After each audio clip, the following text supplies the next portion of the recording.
Welcome to Sophia's passion for cooking. நான் உங்கள் Sofia. இன்னைக்கு நான் வெந்தயக்கீரை பருப்பு போட்டு செய்ய போகிறேன். இந்த வெந்தயக்கீரை என்னுடைய தோட்டத்திலே வளருது. இன்னைக்கு தான் நான் முதல் தடவையாக இந்த சீசனில் நான் அதை அறுவடை செய்ய போகிறேன். இது என்னோட தோட்டத்திலே வரதுனால காம்போஸ்ட் மட்டுமே யூஸ் பண்ணுறேன். வேறு எந்த கெமிக்கல்ஸோ வேறு எந்த உரமோ வெளியிலேருந்து வாங்கிறது கிடையாது. இதில் பூச்சி மருந்து எதுவும் கிடையாது, கெமிக்கல்ஸ் எதுவும் கிடையாது. வெறும் நேச்சுரலாகவே வருது. வீட்டில் இருக்கிற வெந்தயத்தை வச்சு நம்ம சமையல் பண்ணுற அந்த வெந்தயத்தில் நான் தோட்டத்தில் போட்டிருக்கேன். நான் இப்போது உங்களை என்னுடைய சின்ன தோட்டத்துக்கு கூட்டிகிட்டு போக போகிறேன். அங்கே தான் நம்ம என்னுடைய கீரை அங்கே தான் இருக்குது. நம்ம அங்கே போயிட்டு பறிச்சிட்டு வருவோம். பறிச்சிட்டு வந்து நல்லா அதை கழுவிட்டு நம்ம குக் பண்ணலாம். வாங்க, என்னுடைய கார்டனுக்கு கூட்டிகிட்டு போகிறேன். இதுதான் என்னுடைய வெந்தயக்கீரை. ஒரு சின்ன பாட்டில் போட்டு வச்சுருக்கேன். இது ஒரு 3 வீக்ஸ் ஆச்சு.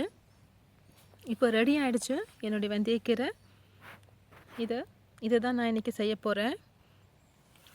இன்னொரு பாட்லேயும் ரெடியாக இருக்குது. பார்த்தீங்கன்னா எவ்வளோ ஃப்ரெஷ்ஷாக இருக்குது. இது இப்படி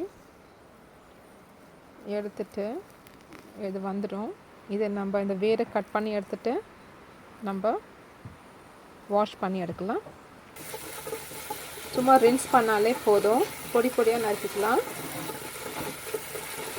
இந்த வெந்தயத்தில் நிறைய ஹெல்த் பெனிஃபிட்ஸ் இருக்குது. நம்ம எல்லாருக்குமே தெரியும். நம்ம வீட்டில் யாருக்காச்சும் டயாபெட்டிக் இருந்துச்சுன்னா அந்த வெந்தயத்தையே நைட்டில் நல்லா அதை சோக் பண்ணிவிட்டு மார்னிங் அதில் கொஞ்சம் தயிர் போட்டு சாப்பிடுவாங்க. அது உடம்புக்கும் குளிர்ச்சியாக இருக்கும். சுகர் லெவலையும் கம்மி பண்ணும் இந்த வெந்தயம். இந்த வெந்தயக்கீரையிலையும் நிறைய ஹெல்த் பெனிஃபிட்ஸ் உண்டு. உடம்புக்கு ரொம்ப குளிர்ச்சியானது. வாங்க அது எப்படி செய்யலான்னு பார்க்கலாம். அந்த வெந்தயக்கீரை கூட நம்ம இந்த பருப்பு போட்டு செய்ய போகிறோம். அதுக்காக நான் இன்னைக்கு துவரம் பருப்பு, தூர் தால் ஒரு 1/2 கப் எடுத்திருக்கேன். இதை நல்லா வாஷ் பண்ணிவிட்டு ஒரு 10லேருந்து 15 நிமிஷம் வரைக்கும் ஊற வைக்கலாம். இந்த வெந்தயக்கீரையை நல்லா நறுக்கி வச்சுருக்கேன். இப்போ இதுக்கு என்னென்ன தேவையான பொருட்கள் இப்போ பார்க்கலாம். நான் ஒரு பெரிய ரெட் ஆனியன் எடுத்து அதை 2ஆக கட் பண்ணி பாதியை வந்து நல்லா நீட்டமாக கட் பண்ணி வச்சுருக்கேன். மற்ற பாதியை வந்து நல்லா பொடி பொடியாக நறுக்கி வச்சுருக்கேன். ஒரு 5 பல் பூண்டு எடுத்திருக்கேன். 2 மீடியம் சைஸ் தக்காளி எடுத்து நல்லா இது மாதிரி கட் பண்ணி வச்சுருக்கேன். உளுத்தம் பருப்பு ஒரு 1/4 டீஸ்பூன் வச்சுருக்கேன். அப்புறமா சீரகம் ஒரு 1/4 டீஸ்பூன் வச்சுருக்கேன். மஸ்டர்ட் சீட் கடுகு ஒரு 1/4 டீஸ்பூன் வச்சுருக்கேன். அப்புறம் கறி லீவ்ஸ் வந்து ஒரு கொத்து கறி லீவ்ஸ் வச்சுருக்கேன். அப்புறமா இது அசஃபோடிட்டா நம்ம போட போகிறோம். இதை தான் நம்ம தாளிக்க போகிறோம். ஒரு பெரிய காஞ்ச மிளகாய் வச்சுருக்கேன். அதை இப்படி 2ஆக கட் பண்ணி அதையும் தாளிக்கலாம். தேவைக்கேற்ற உப்பு. இன்றைக்கி நான் வந்து ராக் சால்ட் எடுத்திருக்கேன். 1 டேபிள் ஸ்பூன் ஆயில் போட போகிறோம் தாளிக்கிறதுக்கு. நான் இன்றைக்கி கிரேப் சீட் ஆயில் யூஸ் பண்ண போகிறேன். இந்த பருப்பில் 1 கப் தண்ணி சேர்த்து வேக வைக்கலாம்.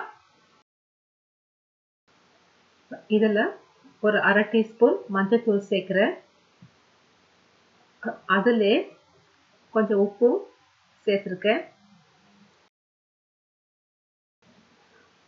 இப்போ இதில் நீளமாக வெட்டி வச்சுருக்க அந்த வெங்காயத்தையும் இப்போ சேர்க்குறேன். 2 தக்காளியிலேருந்து 1 தக்காளியை இதில் சேர்த்துக்கிறேன்.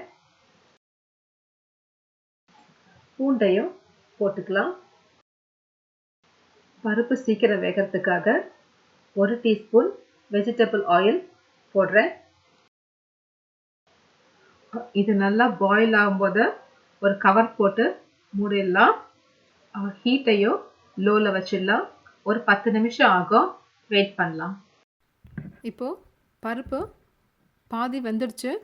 நம்ம அதுக்குள்ளே இப்போ இங்கே தாளிக்கலாம்.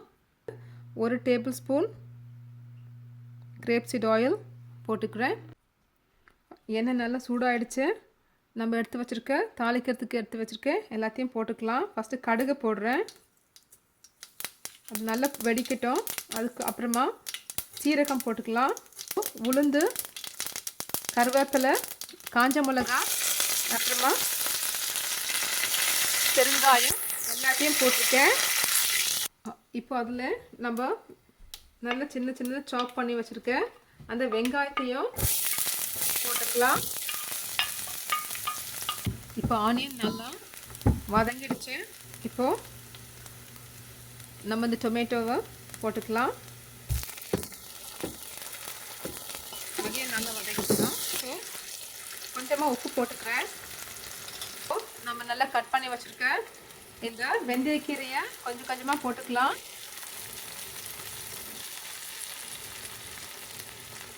பார்க்கறதுக்கு நிறையா இருக்க மாதிரி இருக்குது.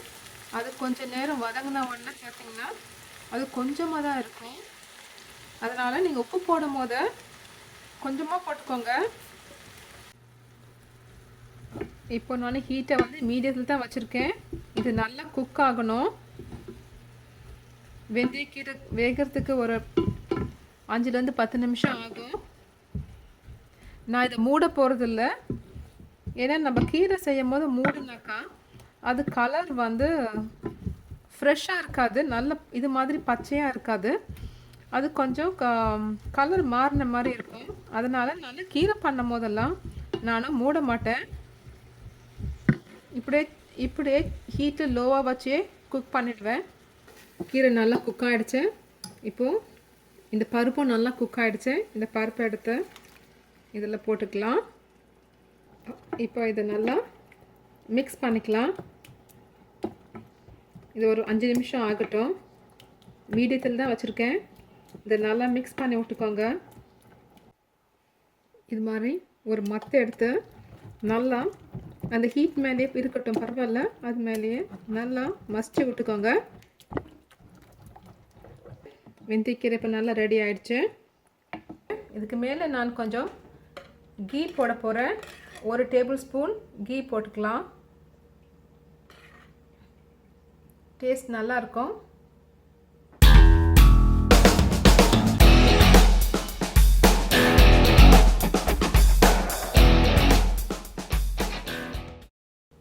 கொஞ்சம் ரைஸ் வச்சுருக்கேன், ப்ரௌன் ரைஸ், குக்ட் ரைஸ். இது கூட சாப்பிட்டா ரொம்ப டேஸ்ட்டாக இருக்கும். நம்ம சப்பாத்தி கூட இது நல்லா இருக்கும். உங்களுக்கு இந்த ரெசிபி பிடிச்சிருந்துச்சுன்னா லைக் பண்ணுங்கள். உங்கள் கமெண்ட்ஸை எனக்கு கமெண்ட் பாக்ஸில் தெரிவிங்க. மறக்காமல் சப்ஸ்கிரைப் பண்ணுங்கள். மீண்டும் உங்களை ஒரு புதிய ரெசிபியுடன் சந்திக்கும் வரை உங்களிடமிருந்து விடைபெறுவது உங்கள் சோஃபியா. தேங்க்ஸ் ஃபார் வாட்சிங் மை ஷோ. Bye bye.